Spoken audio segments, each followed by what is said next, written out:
Bom dia, boa tarde, boa noite. Estamos aqui hoje para corrigir as questões da prova da Federal, vestibular da UFPR aqui, 2016 para 2017. Eu, professor Laino Moraes, professor Fábio Jurachek, professores de História aqui, vamos corrigir em dupla hoje, uma dinâmica um pouquinho diferente, as questões aí, 5 questõezinhas de História Geral.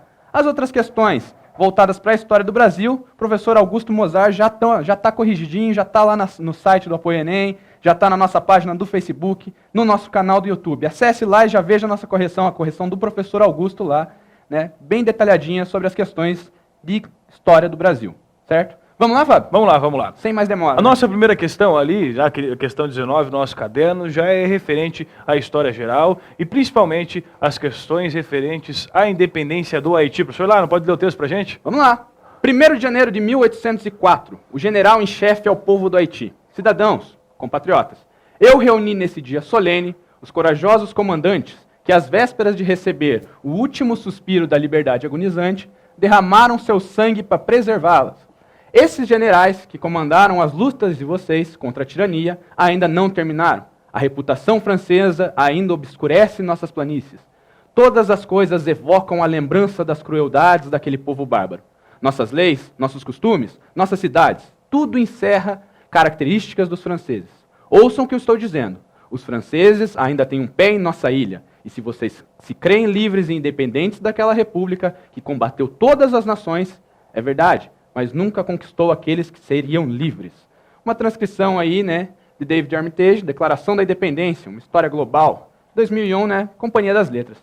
Fábio, com base nesse fragmento que eu acabei de ler para você, e nos conhecimentos sobre o assunto, considere as seguintes afirmativas da Revolução, sobre a Revolução Haitiana, né, 1791 a 1804, e seu significado para as independências americanas.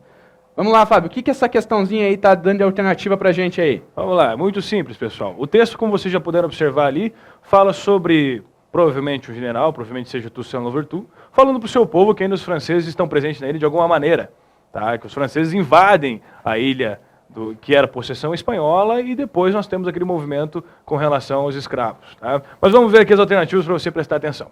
Primeira alternativa, antes de se chamar Haiti, a ilha se chamava Santo Domingo. Ou São Domingos, também, né, dependendo da tradução, e estava sob domínio espanhol, sendo invadida pelos franceses a mando de Napoleão. Vamos lá, vamos dar uma olhadinha nisso aí. Primeiro, pessoal, conhecimentos básicos sobre a história do Haiti e a sua independência, você já conseguia resolver. Quem batiza a ilha de Santo Domingo são os próprios franceses. Se os franceses que batizam a ilha de Santo Domingo, por que ela se chamava antes, no domínio espanhol, de Santo Domingo? Então nós temos aí uma coisa que não vai bater em relação ao nosso conteúdo. Então o primeiro é certo ali, a primeira alternativa está errada nesse sentido. A França invade o Haiti em 1801, quando lá na Europa, Napoleão Bonaparte, praticando o bloqueio continental, vai invadindo, chega na Espanha, ele invade, tira o rei espanhol, e coloca seu irmão José Bonaparte. A partir daí, todas as colônias espanholas estão sob domínio francês. Então a primeira alternativa está errada a partir desse período. Vamos voltar lá para ver a nossa outra alternativa rapidinho. Tá? O Haiti foi a primeira república das Américas a se libertar da dominação europeia e abolir a escravidão. Opa, professor Fábio. Espera aí. O Haiti foi a primeira república das Américas a se libertar da dominação europeia? Opa, meio confuso isso aí. Será que é pegadinha? Coisas Será que a se pensar isso aí, pessoal. Eu tô confuso aí. Aqui nós temos uma coisa de semântica aqui que nós vamos ter que analisar aqui rapidinho. Vamos voltar para a gente aqui para dar uma olhada nisso aí. Pessoal, a frase ali é muito simples. Ela está afirmando que o Haiti foi a primeira república das Américas a se libertar do domínio espanhol. Foi? Não foi. A primeira república das Américas é os Estados Unidos da América, lá em 1776 e 1784, que o professor Lyon já pode falar, que é do âmbito dele, que vai ser todos os ideais liberais, a Revolução Francesa, depois vai levar até a Revolução Francesa, exatamente, tudo que vai gerar, cada independência das colônias americanas aqui vão ter total influência da independência dos Estados Unidos, professor Fábio. Exato. Então essa foi a primeira das Américas. Sempre lembrando, gente, sempre lembrando. Estados Unidos é América também, sempre tem que lembrar disso. O pessoal, né, coloca ele acima lá, mas sempre tem que lembrar, deixar bem claro, todas as Américas. Nós temos América do Norte, Centro, Sul, tudo bem unificadinho. Estados Unidos vai ser a primeira, então, independência a dar aquela inspiração para as outras colônias espanholas. Exatamente. E no caso da frase ali, pessoal, está bem claro. A primeira colônia a se libertar do domínio europeu nas Américas e abolir a escravidão. Sabemos, pessoal, que na República do Haiti, quando há a Revolução Negra, que nós chamamos, a primeira pauta, abolir a escravidão. Então é a primeira colônia das Américas que abole a escravidão. Ou seja, ela é a primeira a se libertar e abolir a escravidão. Não é a primeira a se libertar assim do modo geral. Então nós temos a escravidão sendo abolida no Haiti. Não é o caso de como aconteceu nas colônias da América Latina e no Brasil, que se libertaram do jugo espanhol, até mesmo nos Estados Unidos, libertaram do jugo inglês, do jugo espanhol, mas mantiveram a escravidão em suas colônias. Até depois de uma lógica comercial, ela vai acabar a partir disso aí. Então essa questão ali está certa, em grande parte com relação a esse conteúdo do Haiti. Professor Fábio, mas então a frase, ela está correta? O que tem de diferente ali na frase que você estava comentando comigo um pouquinho ali, da semântica, da construção da frase? Só para não ficar bem claro. A frase está correta. A diferença, pessoal, que no final ali, a dominação europeia e abolir a escravidão é o mesmo conceito. É o mesmo conceito-chave. Está falando de uma ideia que você centraliza essas duas palavras. Essa é a grande questão. Não está sendo construída errada. Tá? Ela está afirmando que o Haiti é a primeira colônia a se libertar e abolir a escravidão. Exatamente. Esses dois conceitos estão juntos na mesma frase. Tome cuidado com isso aí nas próximas provas, por sinal. Tá? Costuma sempre aparecer. Interpretação de texto é fundamental, né? Com certeza. Grande parte de prova interpretativa, né, professor? Exatamente, professor Fábio. Mas vamos lá, para a nossa terceira alternativa com relação a isso. A particularidade da Revolução Haitiana é que foi dirigida por escravos, libertos e mulatos, e inspirada nos princípios que os próprios franceses teriam levantado durante a sua revolução. Bom, pessoal, muito simples, né, pessoal? Quem conhece a história do Haiti, leu um pouco sobre a independência e prestou atenção nas aulas dos professores, sabe que exatamente isso. A independência do Haiti foi comandada por escravos, em grande parte, tanto libertos, quanto mulatos, quanto escravos ainda presentes no sistema compulsório, e vai ser inspirada pelos ideais da Revolução Francesa, aqueles mesmos ideais que coroaram Napoleão Bonaparte, o dono da coroa naquele tempo. Tá? Então, essa alternativa está extremamente correta, por sinal. Então, agora a gente já começou ali a construir bem a questão, já temos duas afirmativas corretas. Vamos ver certinho as opções ali, Fábio, para construir a resposta e já eliminar questões, né? Exatamente. Tem que ser rápido, né? Tem que ser ágil nessas questões aí, gente. Leu, entendeu? Parte para outra. Responde e parte para outra, para não perder muito tempo ali na prova, né? A prova tem um tempo bem determinado, então vamos agilizar ali as respostas, vamos agilizar a leitura, entendeu? Parte para outra. Vamos lá dar uma olhadinha então nas alternativas. Se você prestar atenção aqui, pessoal, vamos lá dar uma olhada. Sabemos que a 2 e a 3 está correta e a 1 está totalmente errada, por sinal. Tá? Se nós formos pegar ali embaixo, sobra para a gente o quê? Questão, alternativa B, já estamos vendo que é correta, né? Correta, por sinal. E nós temos ainda a alternativa D, certo? Exatamente. Que está incluindo o número 4 ali. Ó. Agora nós vamos voltar então, reduzimos de 5 alternativas para 2. Tá? Vamos voltar na 4 ali para a gente dar uma olhada. A Revolução Haitiana contou com o apoio de escravos e libertos da colônia espanhola de Cuba. Não! Não! Simplesmente não. Tá? A colônia espanhola de Cuba só vai ter uma nuance de independência perto do século XX, por sinal. Então Cuba está fora desse processo de independência do Haiti. Então nesse caso, pessoal, você já consegue visualizar aí, só você eliminando algumas coisinhas e lembrando de alguns conceitos básicos, você vê que a letra B, as afirmativas 2 e 3 são verdadeiras nesse sentido. Vamos lá, vamos passar para a nossa próxima questão, história, que por sinal é a próxima questão, a questão mais chatinha da sua prova que você pôde fazer. Tá? Pode ler para a gente o certo, professor Lara? Vamos lá. Hoje no mundo, devo sugerir, não somente por causa da presença desses dois colossos, mas também em função da chegada da era atômica e da bomba de hidrogênio, os próprios conceitos de guerra, de paz, de política mudaram. Pensamos e agimos nos termos da era passada. Agora não faz diferença se um país é mais poderoso que o outro no uso da bomba atômica ou da de hidrogênio. Um é mais poderoso em sua ruína do que o outro. Isso quer dizer que o ponto de saturação foi alcançado. Se um país é poderoso, o outro também é. Se há agressão em um lugar no mundo, isso é o limite que resulta em guerra mundial. Isso é o limite que resulta em guerra mundial. Não importa de onde parta a agressão, se um comete agressão, há guerra mundial. Um discurso do primeiro-ministro indiano Nehru na conferência de Bandung, certo, professor Fábio? Exato. Então vamos lá. Vamos para a alternativa já? Você quer dar vamos ler ali o enunciado e depois a gente explicar, vai complementar. Professor? Na conferência realizada em Bandung, na Indonésia, de 18 a 24 de abril de 1955, os países afroasiáticos participantes acordaram uma série de medidas políticas, econômicas e culturais. De acordo com esse trecho e com os conhecimentos sobre o período da descolonização afroasiática, assinale a alternativa que representa alguns acordos resultantes desse encontro. Vamos falar um pouquinho aqui só sobre a constante, o contexto histórico ali. Conferência de Bandung, 55, Indonésia. Nós vivemos o auge, o início das grandes corridas da Guerra Fria.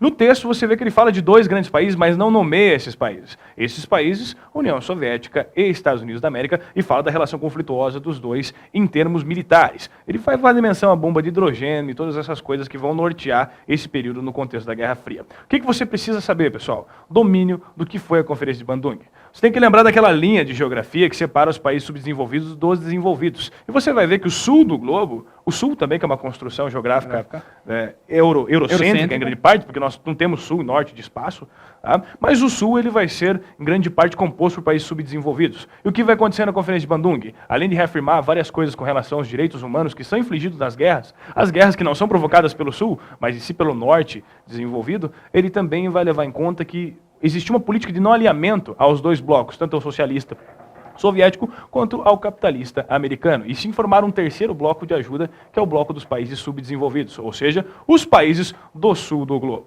Só para eu contextualizar para vocês o que foi essa Conferência de Bandung. A partir dessas informações, você conseguir responder a questão, eliminando grande parte das coisas que são totalmente erradas nessa questão, por sinal. Essa questãozinha que é extensa, né? Acho que da prova de história geral é a questão mais extensa. O professor Fábio está falando bastante hoje, mas daqui a pouco tem 2 questõezinhas ali que eu vou corrigir com vocês. Já começa a falar um pouquinho mais, né? O produtor está olhando assim, pô, o professor lá ele não vai falar? Não, calma aí que já vão ter 2 questõezinhas ali. O que acontece? Essa questão, a gente podia se perder um pouquinho no texto ali, podia acontecer de você acabar confundindo alguns problemas ali, como o professor Fábio falou, principalmente devido à bipolarização do mundo, né? Que não é citada diretamente. E justamente ainda ressalto o fato do novo imperialismo, né, desse neocolonialismo, que vai passar pelas colônias da África e Ásia, que são os países subdesenvolvidos, os ditos do Sul. Né, inclusive a Conferência de Bandung tem essa intenção de punir os países que praticaram o neocolonialismo do século XIX e que se estende ao século XX. Só vai terminar oficialmente na década de 90, por sinal. Então ela vai ter essa intenção. Vamos lá então, vamos dar uma olhada nessa questão, então, nas alternativas para você ver. Você já pode identificar que a alternativa A é correta, mas vamos ler todas por sinal. Vamos deixar lá por último, para eles por sinal. Vamos começar lendo a B. Eu leio, então. A conferência manteve uma política de não alinhamento perante o conflito da Palestina. Opa!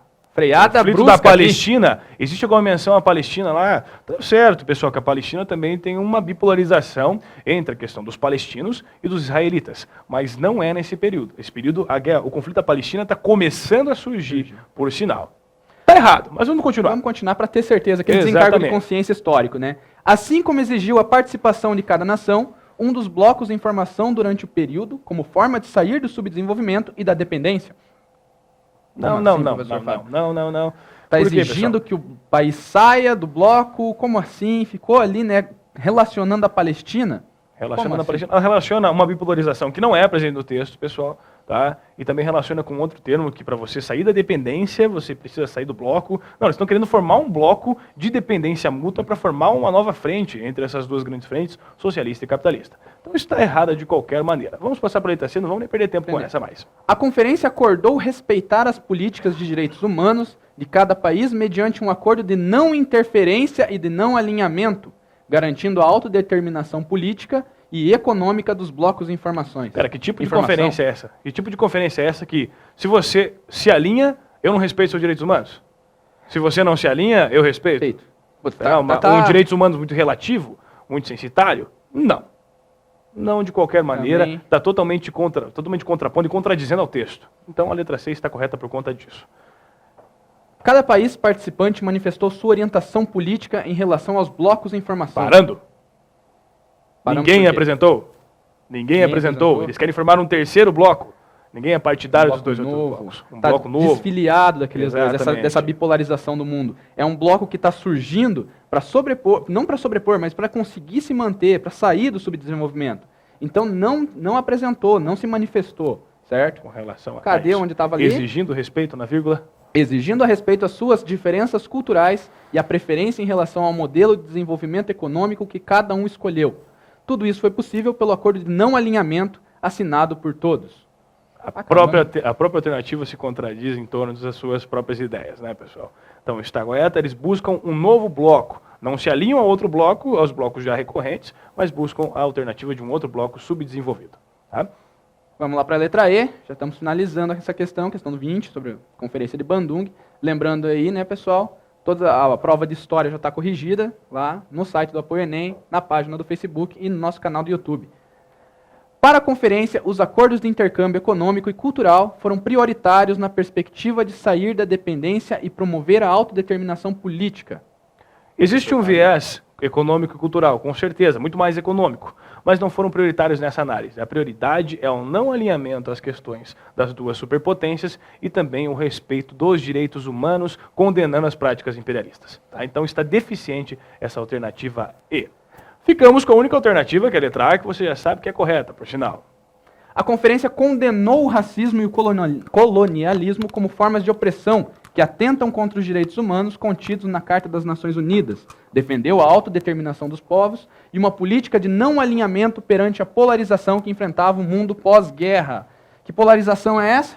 Polarização entre União Guerra Soviética e Estados Unidos, constante da Guerra Fria. Então essa Conferência de Bandung reafirma os direitos humanos, quer tentar de qualquer maneira punir os responsáveis pelo imperialismo e o imperialismo do século XIX e o neocolonialismo do século XX, o grande imperialismo das massas, e também não quer alinhar, quer formar um bloco sólido, econômico, cultural, ideológico entre os países do terceiro mundo, o país do sul do mundo, grande parte, esses países que vão compor isso aí. Tá? Essa questão é a questão mais trabalhosa da prova em si, mas se você conseguir ler e identificar alguns pedaços ali, você consegue identificar várias coisas que entram em contradição dentro da própria análise. Tá? Então você consegue lentamente jogando tudo que não presta fora, nesse caso da questão, e ficando simplesmente com aquela que mais se enquadra no discurso do ministro indiano, por sinal. Ok? Terceiro os comentários? Ok? Ótimo. Vamos para a nossa próxima questão. questão, então. Tá? A questão 21 fala sobre Brasil, interessantíssimo, que é a história do tempo presente, já caindo. O professor Augusto já corrigiu, confira no nosso canal, por favor. Sempre lembrando a importância da música nas provas, né, professor? Exatamente, vou até voltar aqui. Volta lá, né? Sempre lembrando a importância da música. Caindo música, inclusive músicas segregadas, como funk. Já caindo na prova da Federal. O professor Fábio diz que é músico, toca bastante bateria, então é sempre ressaltar esse fato aí, né? Exatamente, professor Lailo, guitarrista profissional. A questão 22 sobre a colônia, também o professor Augusto já corrigiu. Vamos então para a questão 23 de História Moderna, Revolução Industrial, que o professor Lailon, né, a sua especialidade, vai corrigir para a gente. Vamos lá, eu vou ler o texto para vocês. Afirmo que cada homem e cada mulher e cada criança deve obter algo a mais na distribuição geral dos frutos do trabalho, além de alimento, farrapos e uma miserável rede com uma manta ou um pobre a cobri-la. E isso sem ter de trabalhar 12 ou 14 horas por dia, dos 6 aos 60 anos. Eles têm uma reivindicação, uma sagrada e inviolável reivindicação por um pouco de comodidade e divertimento, por algum tempo livre e razoável para essas discussões e por alguns meios ou informações que possam levá-los à compreensão dos seus direitos. Está no livro Os Direitos da Natureza, de Don Tewall. E que está dentro também, né, dentro essa citação do livro de Thompson, de Edward Thompson, A Formação da Classe Operária Inglesa. Opa. Vamos lá então, professor Fábio, vem aqui comigo aqui, ó, na telinha. Vamos lá. De que período que ela está falando? Então a gente já ficou bem claro que está falando ali da Idade Moderna, né? A Revolução Inglesa já aconteceu, já temos uma formação, o próprio título do texto, sempre deem uma boa olhada nas referências, o próprio título do texto está trazendo do que está falando? Da formação da classe operária inglesa, certo? Se está falando da formação da classe operária inglesa, está falando do que, professor Fábio? Revolução Industrial. E relações de trabalho, principalmente. Relações de trabalho. Ali você pode notar no meio do texto que ele está falando com relação às condições de trabalho e aquilo que os trabalhadores reivindicam, não só aquele trabalho compulsório de 12 horas no dia, cheio das questões. Que chegavam a ser até 16 horas por dia, né? Sempre que extrapolavam qualquer bom senso que nós temos hoje trabalhista, por sinal. Tá? E a reivindicação por direitos. Direito de vida, não é nem direito trabalhista, direito de vida, né, Tem que pensar que, né, nesse período, nós temos mulheres trabalhando com salários menores do que o homem, né, trabalhando mais, né, que chegava às 16 horas por dia. Serviços piores, por sinal, delicados, que exigiam. Além de tudo, essa formação, essa classe operária que está se formando, é formada por crianças. Isso é citado no texto. As crianças, pessoal, prestem bastante atenção, as crianças elas tinham que desenvolver trabalhos que o homem adulto não conseguia. Colocar a mão numa engrenagem menor, pegar uma ferramenta menor, apertar um parafuso menor. E além de fazer esses trabalhos mais arriscados, mais insalubres, né, que não dão condições nenhuma de segurança de trabalho, além de fazer esse tipo de trabalho, ainda recebiam menos. Se recebiam, né, era quase, não dá para dizer que era um trabalho escravo, mas tinha umas condições bem precárias nessa formação da classe trabalhadora inglesa, certo? Vamos para as alternativas lá, professor Exatamente, vamos lá. Lendo a primeira alternativa, que você tinha até um rascunho ali para você colocar ver os Fs necessários, pessoal. Pode eliminar tranquilo. Então sempre preste atenção na estética da prova. Essa questão que pode dinamizar o seu resultado. Vamos lá. Primeira, o contexto se dá na Revolução Industrial na Inglaterra. Opa. Em que as condições de trabalho eram insalubres. Insalubre, para quem não lembra, é que corre risco de saúde. Pausa aí, professor Fábio. Isso. Então, né, vamos voltar aqui, como eu já falei, comentei com vocês. Já deu ali o contexto, a própria, né, alternativa já está respondendo. O contexto, sim, é da Revolução Inglesa, da Revolução Industrial, desculpa, pessoal, da Revolução, são períodos próximos, né, a gente sempre Exatamente. É que acaba são falando todos, inglesa, industrial. São consequências, né? O que acontece? É a Revolução Industrial que está acontecendo, e sim, o trabalho era insalubre, as condições de trabalho são precárias, certo? Isso fica bem citado no texto, destacando ali muito bem a citação do texto do Thompson, certo? Aí o que acontece? Ali, depois disso, a gente já pode começar a analisar a questão melhor ainda, mas até esse ponto ela está certa. Isso. Até esse ponto está certinho. Aí adentrou o contexto. Contextualizou o texto. Beleza, já olhe com outros olhos para ela. Vamos continuar então a leitura. Vamos lá. Dá uma olhada lá. Motivo pelo qual muitos trabalhadores adoeciam ou faleciam. Se é insalubre, obesidade causa problemas de doença, causando a diminuição habitacional das cidades inglesas. Disparou um alarme aí agora, hein, gente? Diminuição, né? Não. As pessoas não começam muito pelo contrário. Começa a se aumentar as residências, as cidades começam a ter, na verdade você vai ter um êxodo rural nesse período, né? Êxodo rural, saída do campo para a cidade.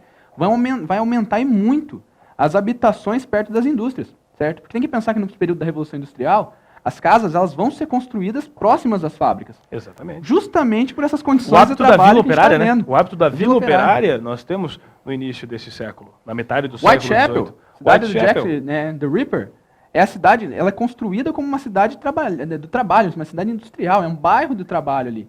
É um bairro muito pequeno, as ruínas são estreitas, você tem todas as condições para sobreviver ali, mas você tem que trabalhar, você vai direto para casa, da casa para a indústria, da casa para a indústria, da casa. 16 horas trabalhando, né? As condições fundiárias. 16 horas trabalhando. De vida, de saúde é outra história. Tá, você tem lá o teu canto para morar. Então, tem que ficar atento. Ali falou que está na Revolução Industrial, que as práticas, né, de trabalho são insalubres, que está todo mundo sendo prejudicado ali, que morre trabalhador, adoece trabalhador, mas aí ela complica e acaba confundindo a questão, e ela acaba se eliminando, né? Ela acaba sendo uma questão que se auto-elimina. Por quê? Porque ela vai falar que tem uma diminuição dos centros urbanos, que diminui as cidades. Por conta da taxa de mortalidade. Isso é totalmente... Porque um operário, não é à toa que Marx depois, quando analisa todo esse contexto, vai chamar de proletário, porque o operário tem vários filhos. Então o crescimento, a taxa de natalidade é maior que a taxa de mortalidade, por mais insalubre que seja. Então, nós temos essa questão para lembrar. Certo? Vamos voltar lá e já ver as outras alternativas. Voltar para ver, então, e já vamos marcar essa aí, o que ela é, né? Então, essa nossa primeira marcar. É F, né? É F, com certeza. Vamos marcar ela aqui, ó. Opa! Um Fzinho ali. Um Fzinho, que essa aqui está errada. Claro, se eu conseguir marcar, né, por sinal. Vamos marcar um Fzinho. Valeu, produção. Ali, professor. Produção deu um jeito. A produção já está facilitando o trabalho. Facilitou o nosso trabalho. Então, já era. Olha lá. Já era. Tá. Opa, vamos ver a segunda. Né? Já eliminamos, né, 3 alternativas pelo sistema eliminatório. Exatamente. De questões aí. Então vamos lá. Né? Essa aqui V já era, essa aqui V já era, essa aqui V... Olha só, pessoal, como é tranquilo quando você tem esse domínio. Aqui com a correção do apoio Enem, você vai ficar muito mais claro como fazer uma boa provinha aí, exatamente. Certo? Olha como ficou mais fácil. Já eliminou 2, já foi direto. Agora você só analisa, né, se é verdadeiro. Você pode ir direto, né? Só analisar se a terceira alternativa é verdadeira ou se é falsa, porque a resposta... E a última, né? Elas são antônimas, exatamente. São antônimas. Vamos lá. Vamos fazer por partes, Vamos fazer certinho, bonitinho. É só uma dica ali para quem está na hora da prova, na correria ali, certo? Correria suando, no porcão, né? Vamos lá. O trecho se refere aos movimentos de trabalhadores que sofriam as consequências da Revolução Industrial. Um exemplo desses movimentos foram os luditas, que se opunham ao desenvolvimento industrial, destruindo máquinas em revolta contra as condições de trabalho subhumanas e os baixos salários. Vamos lá, professor Fábio. Então é o seguinte, gente.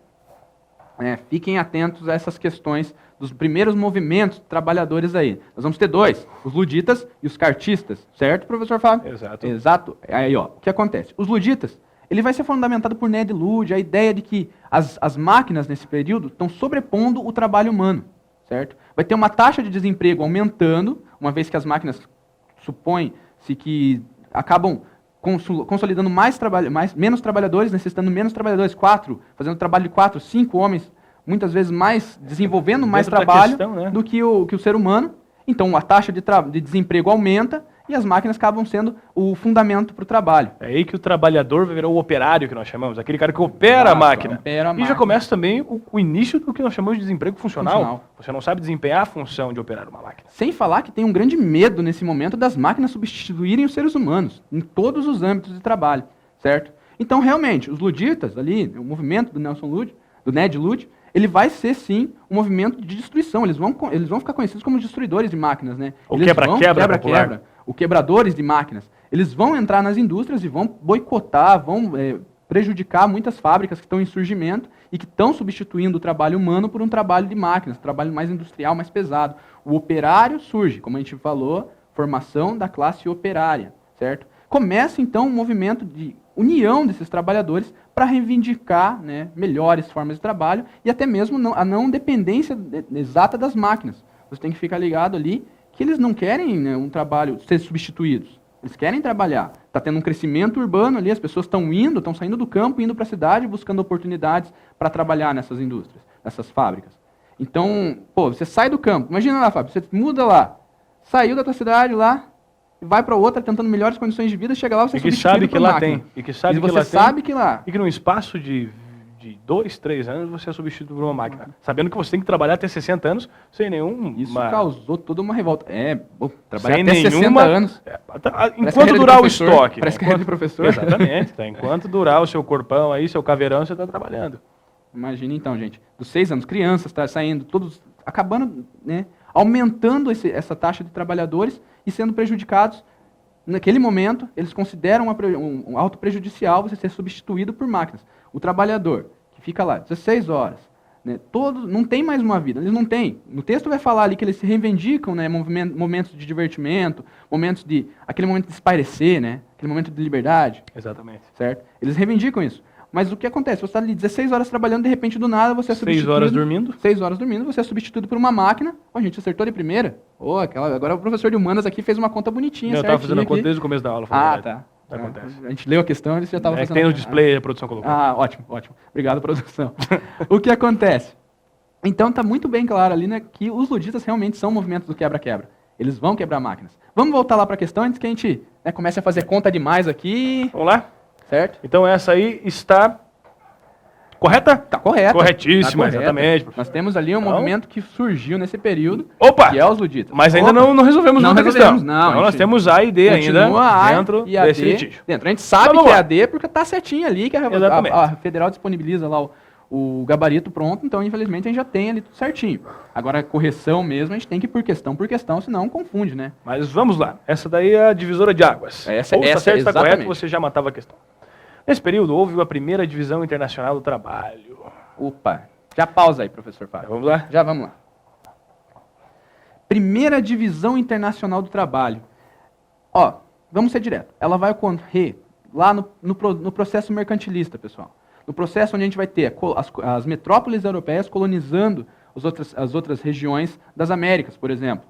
Onde o que vai acontecer? Essas regiões das colônias vão ceder matéria-prima para a Europa, vão ceder matéria-prima para a metrópole. A metrópole vai produzir os objetos, vai fazer os produtos, certo? Mas a matéria-prima, professor Fábio, ela vai sair daqui. Então vai ter uma divisão internacional desse trabalho. Matéria-prima fica num continente e o trabalho em si, a formalização desse trabalho do objeto, do que vem a ser a mercadoria, ela vai ocorrer na Europa. Então nós já temos uma primeira divisão internacional do trabalho. Aqueles que extraem, aqueles que produzem, aqueles que vendem, aqueles que compram. O que acontece, né, falando da Revolução Inglesa, isso já traz o pensamento de um segundo momento.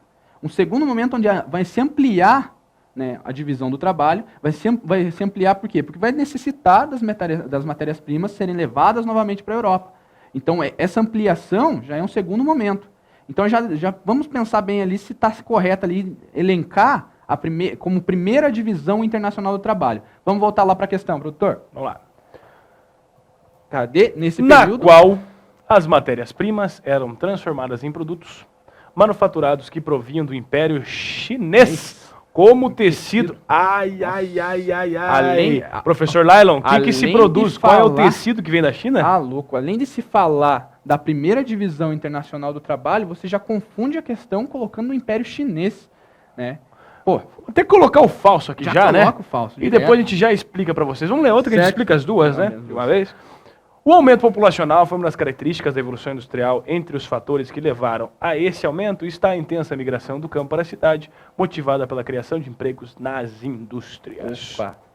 Então, como eu estou falando já desde o comecinho da questão, aumento da populacional, os bairros industriais começam a crescer nesse período, pessoal. É um momento ali que vão ter vários bairros voltados simplesmente para o dormitório. As pessoas saem, trabalham 16, 14 horas, sempre destacando isso nesse processo da Revolução Industrial. Trabalham 16 horas, o que você vai fazer? Você vai para casa, vai tomar um banho, às vezes, né? É bom. Lembra que na Europa não é muito comum? Pensando na questão, da temperatura, das práticas culturais dele, a gente tem que sempre lembrar disso, né, gente? O que acontece? Você sai, 16 horas trabalhando, 6 horas para o resto da sua vida. Nesse período você tem que se alimentar, dormir e até convivência pessoal, né? Conversar com amigos, Tanto que uma das cuidar da grandes família. críticas à Revolução Industrial em termos sociais é a destruição da família. Destruição da família, Da totalmente.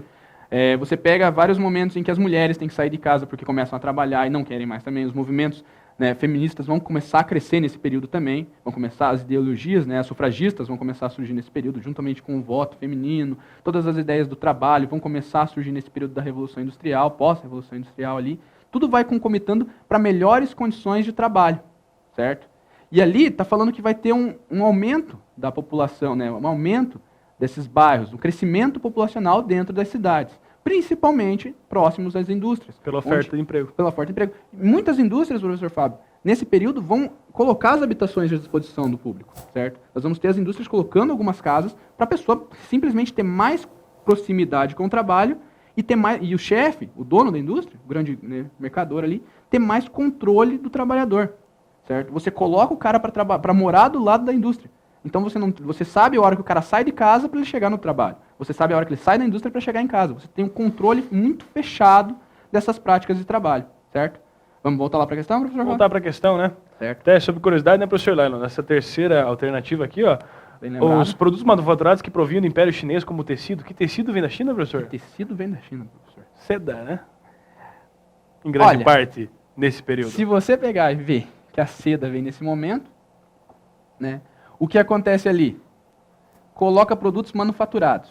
Vai dar uma confusão na cabeça. Que a seda é manufaturada em grande parte, mas nós sabemos que a Inglaterra era uma produtora têxtil de potencial, em grande potencial, mas lã.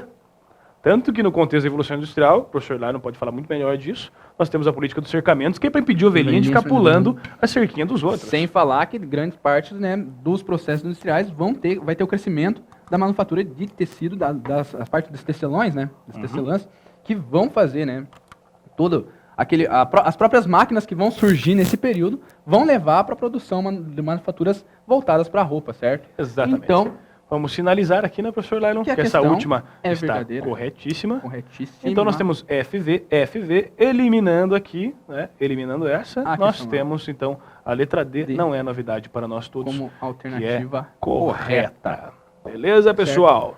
Gente, sempre lembrando, importante lembrar, vem aqui comigo, professor Fábio, que a divisão da prova, de conhecimentos gerais de história, ela é sempre, né, o edital está lá bem claro, mas ela sempre coloca eu acho que sempre coloca, na grande maioria das vezes, coloca uma questão de idade moderna, né, e idade contemporânea, uma mais próxima do nosso tempo, sempre está lá, sempre aparece. Exato. Se você der uma boa conferida, assim como Brasil Colônia, né, que o professor Augusto pode explanar muito melhor, Brasil Colônia ali, ditadura, que tá um assunto que está bastante debatido, tem que sempre lembrar que as questões da Federal trabalham com essa proximidade de tempo e gostam, né, da Revolução Industrial. Exatamente. Acho que a Revolução Industrial é um tema que a galera gosta, o professor de História gosta, né? Eu particularmente gosto. Tema Tanto que é um tronco tema que para nossa eu sociedade, trabalho, né? Para nossa... É um tema de retomada, aquele momento de construção de uma nova sociedade. São novas práticas de trabalho. Todos somos trabalhadores, a grande maioria de nós somos trabalhadores. Eu trabalho, o professor Fábio trabalha, o produtor trabalha.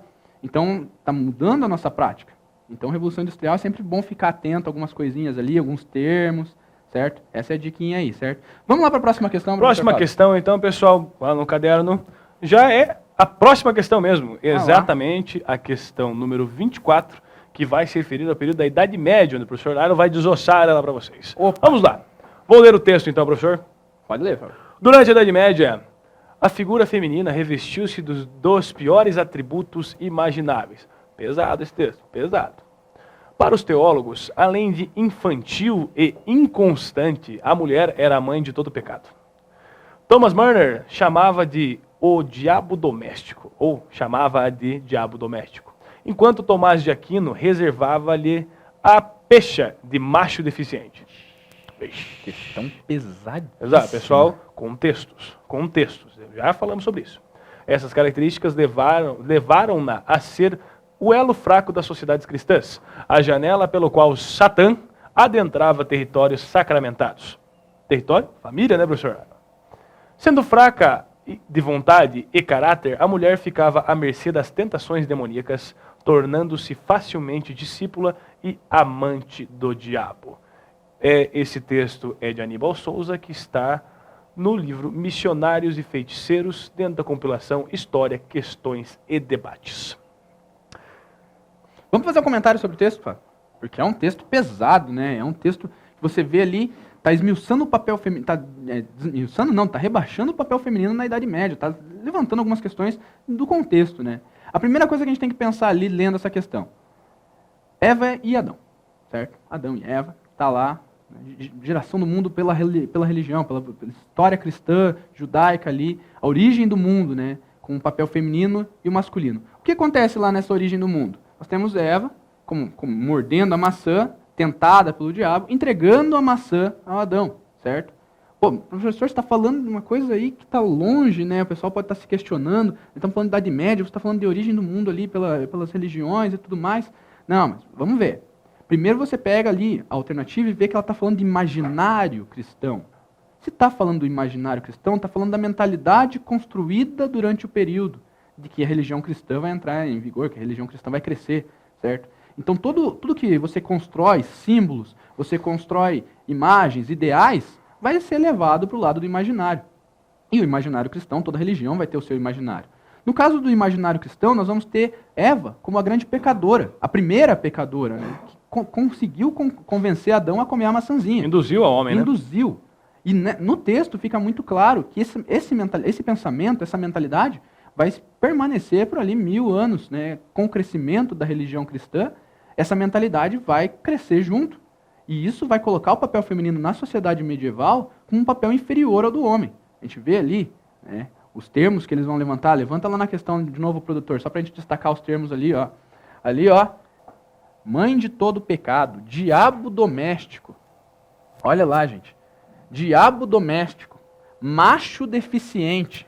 Olha esses termos, olha a forma com que vai tratar o papel feminino.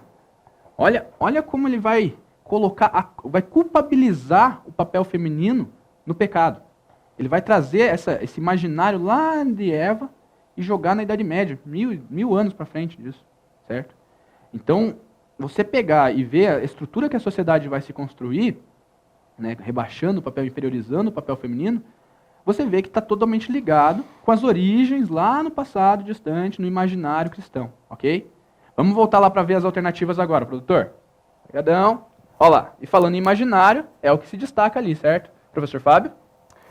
Em relação ao imaginário na Idade Média, é correto afirmar que vigorava uma forte influência A.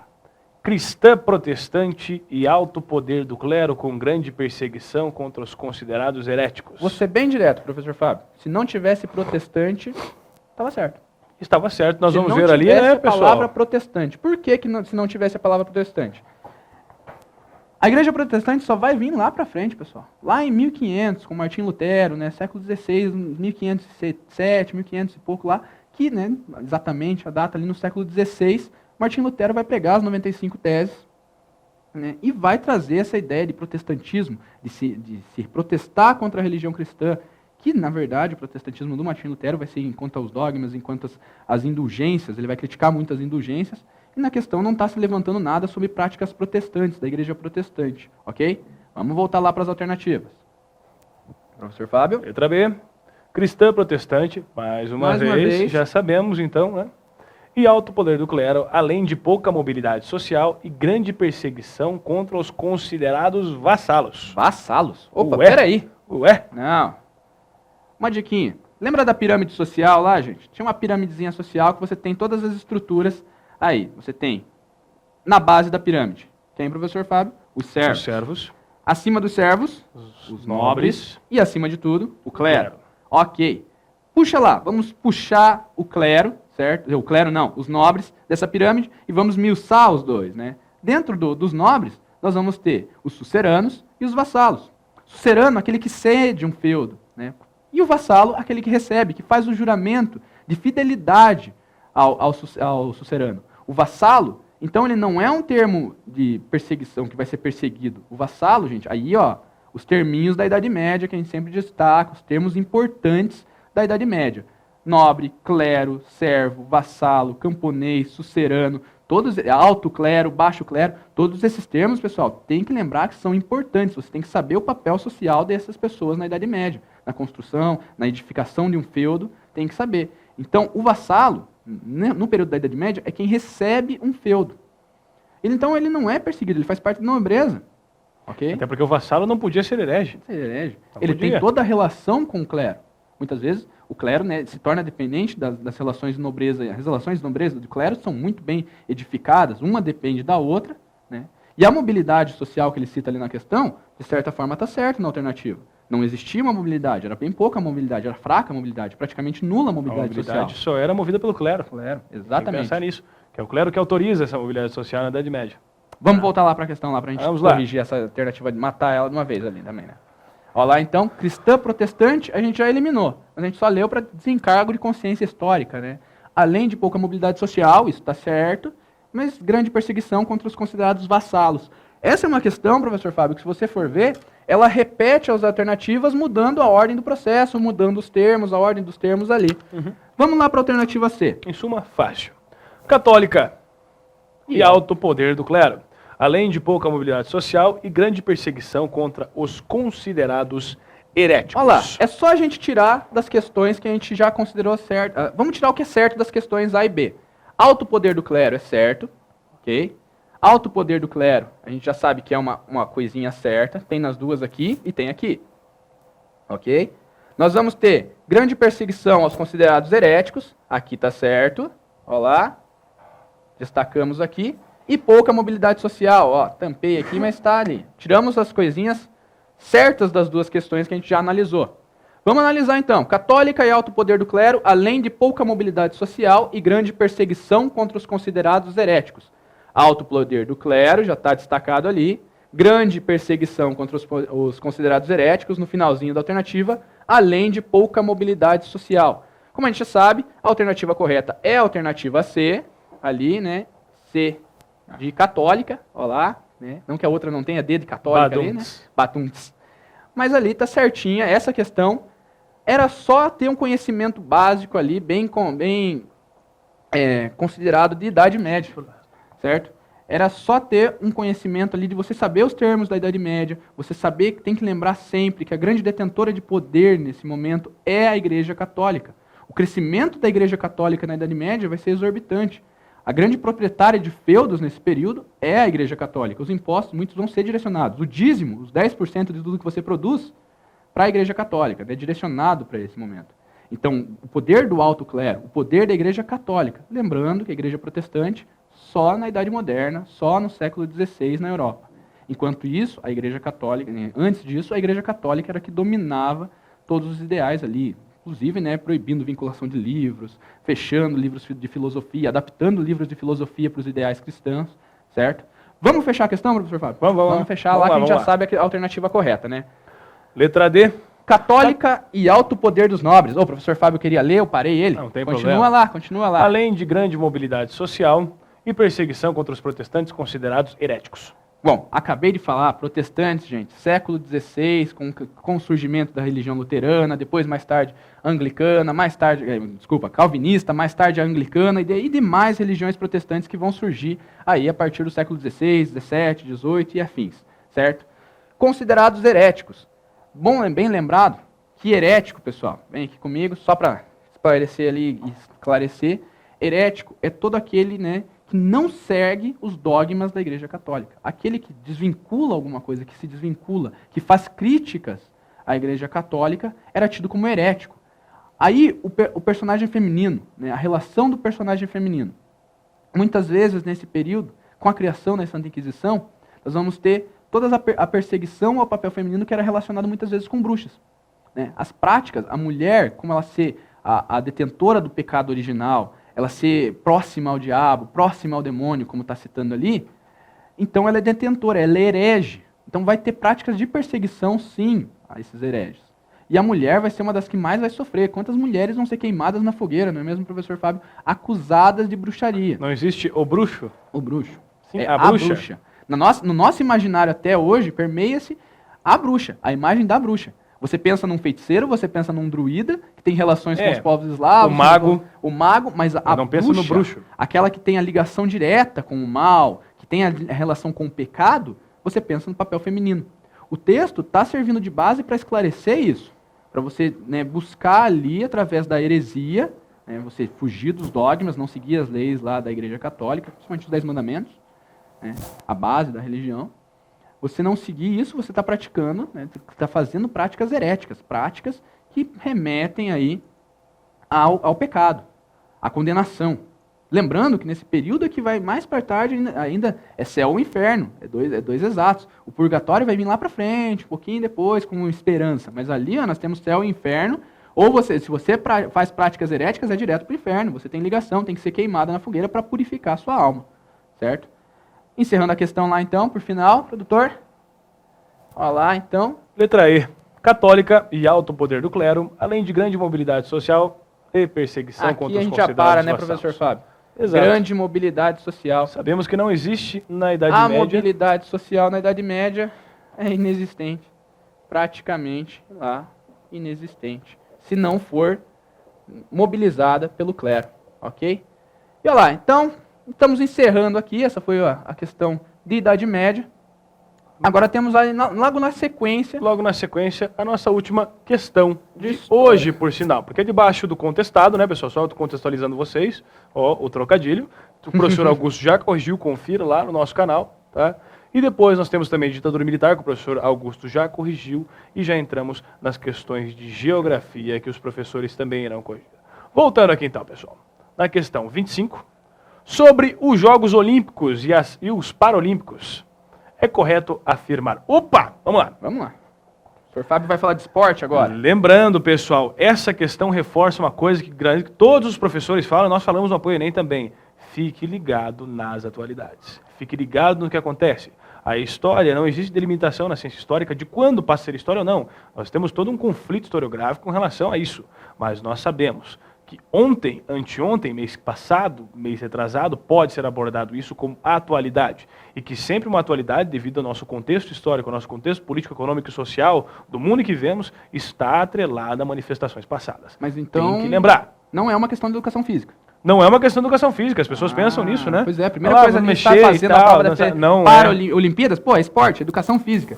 Mas tem que ler, Mas né? nem tem educação física no edital, que história é essa? Tem que ler, pessoal, porque existem ramificações políticas. As Olimpíadas nasceram como manifestações culturais e políticas dentro da Grécia, naquela questão do o pan-helenismo, que eles chamam, né? Você se reconhecer como grego, nasce a cultura olímpica. Então, os Jogos Olímpicos não são simplesmente manifestações de esportes, e sim manifestações de poder e manifestações culturais que vão ser reativadas no final do século XIX, na nossa era moderna, como sendo também uma manifestação capitalista, uma manifestação com fins lucrativos, por sinal. Tá? Mas então você está falando que foi uma questão de atualidade. Exatamente, O que uma questão aconteceu, de então? atualidade que vai nos remeter ao século passado para responder. Justamente. Porque teve Olimpíadas esse ano no Brasil. Exatamente. Né? A gente podia até jogar o professor Augusto essa questão, né? Exatamente. Podia parar aqui, vamos jogar o professor Augusto. É o que parece que vai jogar o professor Augusto. Não. Mas a nossa resposta, você vai ver que vai estar Geral. intimamente ligada à história contemporânea, que é a minha área de atuação. Vamos lá, professor. Vamos lá para as alternativas para a gente dar uma olhada nisso aí. Pode ler a primeira, por favor? Opa! Historicamente, os dois tipos de jogos ocorreram de forma simultânea. Porém, com os feridos decorrentes da Primeira Guerra Mundial, os Jogos Paralímpicos ganharam um novo impulso devido ao financiamento internacional pela paz.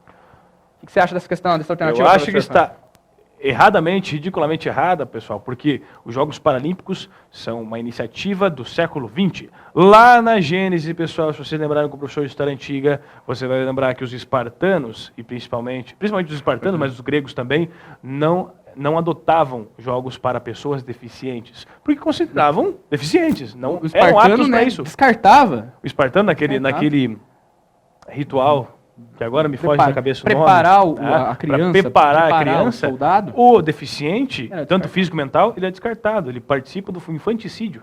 Tá? Então você não tem a Paralimpíada na Grécia Antiga. E a alternativa está dizendo que sempre existiu concomitantemente, simultaneamente, os dois jogos. Isso não é verdade. Tá? Então ali você já vê uma questão errada. E no finalzinho dela você tem uma outra afirmação dizendo que depois da Primeira Guerra Mundial, os jogos também adquiriram uma outra roupagem, por sinal, para uma política que foi inventada, sabe Deus da onde, né?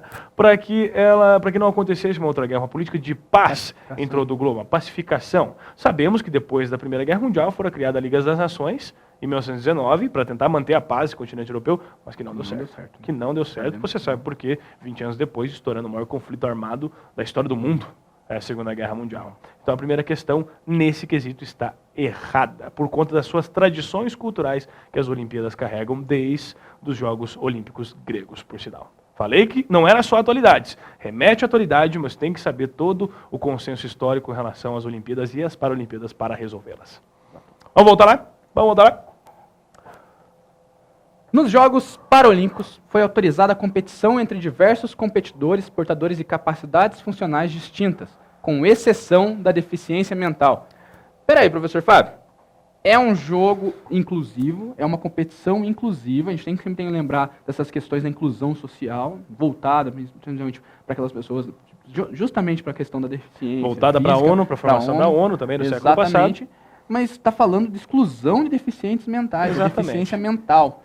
Isso é uma questão que a pessoa que assistiu às Olimpíadas do Rio, que assistiu às Olimpíadas passadas, às outras edições, você ia saber responder. Existem particularidades, jogos e modalidades para a deficiência mental. Tá? Que a deficiência mental não diminui, mas também não assume juízo de valor em cima de outras deficiências. Todas são consideradas deficiências com suas particularidades que recebem o mesmo tratamento, por sinal, por uma questão de igualdade. Então a deficiência mental está presente nas Paralimpíadas, sim, não existe uma revelia para isso. O deficiente mental não é mentalmente incapaz de praticar esportes dependendo do seu grau. Então não existe essa segregação dentro do espaço olímpico. Você que assistiu às Olimpíadas e assistiu às Paralimpíadas sabia responder bem tranquilo essa questão quando viu as modalidades para as pessoas com deficiência mental. Não é verdade, professor Nailo? Sim, não. Você tem que lembrar que é um momento também de que vai crescer, né, a consciência das pessoas vai aumentar em relação a isso. Da possibilidade, não menosprezar, não diminuir as questões inclusivas, né? Os Jogos Paralímpicos são tão bonitos quanto as Olimpíadas. A abertura dos Jogos Paralímpicos, tudo foi muito bonito. Infelizmente, não temos tanta cobertura quanto. Tá? Mas quem acompanhou pôde ver quão sucesso foi os Jogos Paralímpicos desse ano. Lembrando que o Brasil também sempre no destaque nos Paralímpicos, né? Exatamente. O Paralímpico já fica sempre no ranking dos principais países dentro medalhistas disso aí. Infelizmente, não existe uma concomitante midiática e financeira que custeie a passagem desses Jogos Paralímpicos, que sempre são fantásticos, são espetáculos dentro do esporte brasileiro, por sinal, e que não exclui ninguém. Uma bela iniciativa. Mas, nesse contexto, a letra B também está incorreta. Vamos voltar lá, então, voltando lá. C. Os Jogos Olímpicos tiveram sua inauguração em Esparta, cerca de 650 a.C., local conhecido pelo seu militarismo e forte disciplina, características até hoje praticadas pelos atletas. Nossa. Hoje tem muito militarismo na Olimpíada, professor Ailon? Militar na Olimpíada? Viu os vídeos dos caras batendo continência. Exatamente. Mas toda uma prática, tem toda uma justificativa política, econômica. Até porque grande parte do treinamento militar, do treinamento olímpico em vários países é financiado pelo militarismo. É uma questão de respeito. A pessoa está fazendo homenagem representando a pátria também. E tudo mais. Mas a gente pode até vincular com o professor Augusto a história do Brasil, que, por exemplo, a educação física implantada nos colégios, né, que hoje vive uma outra inconstância, tá, foi implantada no regime militar. porque o militarismo valoriza a educação física, a questão Preparação pro realizada, corpo. a preparação do corpo para esse esporte, que futuramente pode ser usada em eventos militares. Mas, professor Fábio, ali está falando que a prática espartana do militarismo, da sociedade, é praticar, é uma coisa que os atletas estão até os dias de hoje. Então, diz Esparta até os dias de hoje, o cara tá jogando Exatamente. futebol, dá aquela pesadona. Leônidas hoje o dia inteiro Não, tá lá com o escudo. é isso? Não é bem assim que funciona. Já começamos errado. Os Jogos Olímpicos não são inaugurados em Esparta. Bem São lembrado. em Olímpia, tá? Aos pés do Monte Olimpo, como forma de veneração aos deuses do Monte Olimpo. Já começamos por aí. Segundo, o professor Lano falou, e eu reafirmo, ainda hoje não existem essas características de militarismo excessivo, exacerbado, 100% militarismo. Não, existem entidades militares que patrocinam o esporte, mas não existe esse militarismo recorrente em todas as modalidades. Porque imagina, você tá lá assistindo o esporte, o cara chega, né? Às vezes chega com. Quer dizer, no futebol, às vezes a gente vê um carrinho mais violento. Quando a gente joga, quando assim a gente mesmo. joga, né? Futebol Sempre arte joga- daqui das humanas é assim mesmo. A Esticopa, joga muito, quem né? jogou a A gente joga Esticopa muito. sabe o que está A acontecendo. gente joga muito, né? Exatamente, Lá a última vez joga. quebrei uma costela, enfim. Futebol de salão é com a gente. Fica Exatamente. ligado aí. Na história e futebol de salão, profissionais de futebol. Exato. Mas falando assim, né?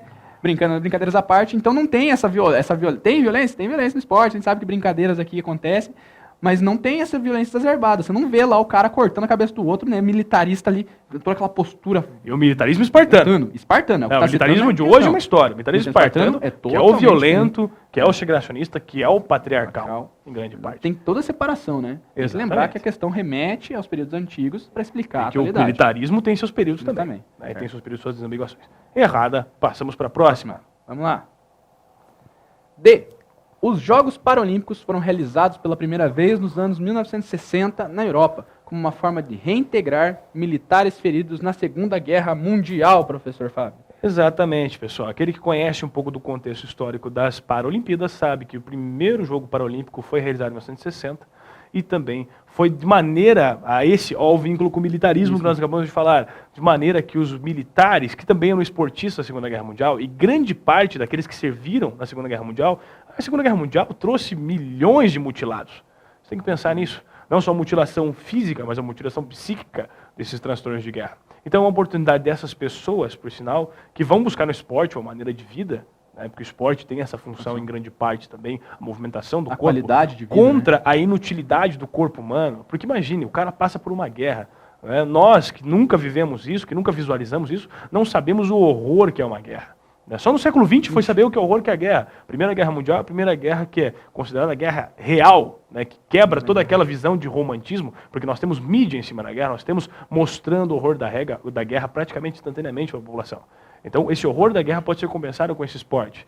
Então, esse militar que foi afastado das obrigações, que foi mutilado na Segunda Guerra Mundial, e não só nela, porque nós temos Guerra da Coreia, Guerra do Vietnã, várias guerras no período da Guerra Fria que estão, né, acontecendo em determinados pontos do globo, para que ele possa se integrar dentro dessa Olimpíada. Tá? Você que viu esse contexto social, que leu um pouquinho sobre as Paralimpíadas nas atualidades, conseguia responder, e essa aí está com certeza correta em relação à pergunta. Pode ver que a pergunta é bem abrangente, né? Bem abrangente. É Olha, correto afirmar. E ela vai de esporte, militarismo em Esparta, militarismo atual, né, se você for ver as relações Segunda Guerra Mundial, Exatamente. ela pega um processo histórico enorme ali para você analisar. Ela passou da história antiga, da antiguidade ocidental, da antiguidade clássica, e vem até 1960, a Guerra Fria.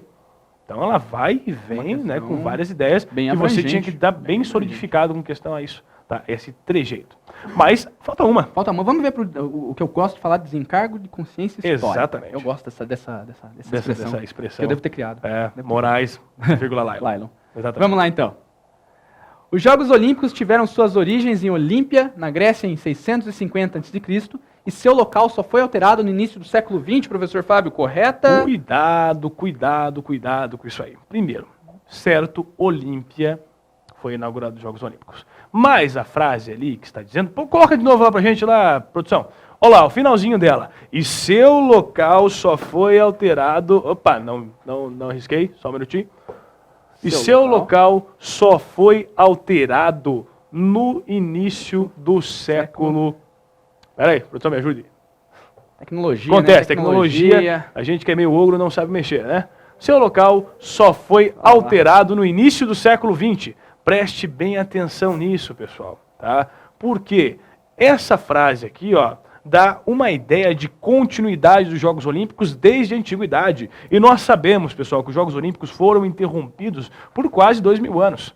Só foram voltar a acontecer, que são as Olimpíadas da Era Moderna, em 1894, na Grécia. Tá? Foi na Grécia, a próxima Olimpíada já foi sorteada em outros cantos, porque viram nela a possibilidade de um jogo com bases socioeconômicas e também financeiras. Tá? Então, você tem a continuidade? Não. Os Jogos Olímpicos vão renascer no século XIX, uma nova roupagem, uma nova leitura dos Jogos Olímpicos a partir disso, tá? Que vai criar um sentimento de pan-mundialismo dentro do esporte, mas também vai servir interesses financeiros e econômicos, por sinal. Então não existe essa continuidade, e sim existe essa ruptura que só vai voltar no século XIX e por todo o século XX, por sinal. Acho que terminamos, né? Terminamos todas as questões por sinais. São voltadas para a história do Brasil. Isso. Lembrando sempre, acessem a página do Facebook, acessem o site do Apoio Enem, acessem o canal no YouTube, certo? Lá já estão as correções das questões voltadas para a história do Brasil. E não, também de outras matérias também já estão presentes. Certo? Eu acho que... O que você achou dessa prova da Federal, professor Fábio? Eu achei que a prova da Federal, pessoal, em termos, tá, podia ser abordada outras questões mais atuais, como, por exemplo, a nossa questão da Idade Média, podia ser abordada a questão de gênero, além do imaginário, que é uma questão recorrente, é atual, reforçando. Porque ela cita, sempre prestem atenção nas autoridades. Sempre, de qualquer maneira. Essa questão que você destacou do gênero, ela explicita o papel feminino, e daí ela vai para questões básicas de conhecimento. Você conhecia a piramidezinha social da Idade Média, você respondia... Exatamente. Ela podia ter ido para esse caminho, né, do gênero na Idade Média, das questões voltadas para isso. A questão de Revolução Industrial eu achei bem construída também. Eu achei que foi uma prova de nível médio difícil. Para quem está preparado com o Apoio Enem aqui, a gente sabe que foi fácil. Né? Exatamente. Claro. A gente confia no nosso taco, né, de qualquer maneira, né? Agora, alguns temas dessa prova que são abordados de maneira, às vezes... muito sistemática, por sinal, que tiveram presentes. Por exemplo, a questão disparada mais difícil dessa prova, a mais trabalhosa, é sobre a Conferência de Bandung. Tá? Porque na Guerra Fria nós ficamos na polarização do mundo e os países subdesenvolvidos a gente dá até uma esquecidinha, né? Até porque se torna mais interessante por conta das questões culturais da Guerra Fria, tudo aquilo que a gente já sabe que pode acontecer. As questões de história do Brasil, a gente testa comentários também, acredito que estejam fáceis também, como o professor Augusto já falou, a exceção da questão da Guerra Justa. A Guerra Justa é um termo basicamente universitário, que agora que está chegando às prateleiras dos livros didáticos, né? Mas isso aí é um comentário que o professor Augusto, que é especialista nesse assunto, pode fazer de qualquer maneira. Mas também é nível médio difícil para mim. Aquele que sentou, leu e lembrou dos conceitos históricos, se preparou com o Apoio Enem, tá tranquilo. A questão sobre a Revolução da... bem lembrado, professor Fábio. Tive várias, acompanhando as redes sociais, várias pessoas revoltadas com a questão do Haiti. Exatamente. Mas, pessoal, a gente trabalha a questão do Haiti, a gente sempre está lá batendo nela. Ela é uma questão que pode confundir, pegou de surpresa mesmo, porque a gente lembra da polarização, a gente lembra do eurocentrismo, a gente lembra dos Estados Unidos como primeira independência e acaba esquecendo que depois tem um processo das independências das Américas. E uma independência negra no século XVIII, no século XIX. Eu acho que essa questão do Haiti pegou as pessoas assim, de surpresa. Ninguém esperava uma questão voltada para o Haiti. Mas foi uma prova, grande parte, bem construída.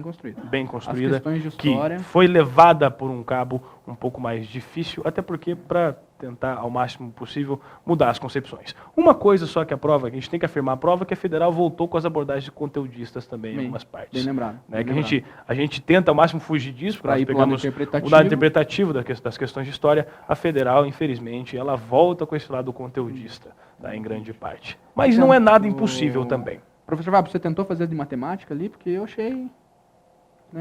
nem tentei. Pelos comentários que eu nem tentei também, nem vou tentar, porque eu tenho amor ao meu cérebro, né? Tenho amor ao meu cérebro, às minhas questões. Ia acabar explodindo na minha cabeça ali. Esse plot que estava fácil, né? A de matemática estava fácil, as de física e química, não sei. Vi comentários, mas vamos falar da nossa área. Acho que eu fizer de mandarim, eu acho que eu vou melhor que eu for a nossa área, eu garanto que você, se preparando aqui com a gente do Apoio Enem, acho que você garantiu uma prova bem feita, uma prova bem construída, uma leitura boa, certo? Aqui temos ótimos professores, o professor Fábio com História Contemporânea, o professor Augusto com História do Brasil, o professor Rogério com História Antiga e Medieval, eu com a área de História Moderna. A gente está construindo uma ideia muito legal aqui, a correção, então ficaria mais tranquilo. A realização da sua prova ficaria bem mais tranquila, certo? Exato. Considerações finais, professor Fábio? Vida longa e próspera, que a força esteja com você. Que a força esteja com você? Era uma frase minha, professor Não, Fábio. Agora é minha. Agora ele está roubando a minha frase aqui. Tá bom, nós falamos de volta, nós falamos de volta. Não tem problema, não tem problema. Que vocês tenham realizado uma prova muito bem feita aí, com calma, que vocês realizem essas próximas provas, o próximo Enem, que é federal, a gente tem que lembrar que foi antes do Enem esse Exatamente. ano, né, da Universidade FIC do Paraná. Então, que vocês realizem uma prova calma aí do Enem, certo? Desejo aí meu do professor Fábio. E, né, que a força esteja com vocês no 3. Com vocês. 1, 2, 3. Que a força esteja com vocês. Até a próxima. Vamos lá. Vamos lá. Tá enquadrado aí? Tá bom? Acho que você tem que ir mais pro lado aí, cara. Tá. Eles estão atrás do outro, ó. Ui, que delícia. Se eu vim pra cá, eu vou sair, ó. Não, quer vir mais pra cá? Não, não saí. Mais pra cá. É você que tem que ir pra lá. Sim. É porque o retorno aqui é menor que a tua... Que a tela lá. É, que a tua isso tela que eu aí, ia né? falar.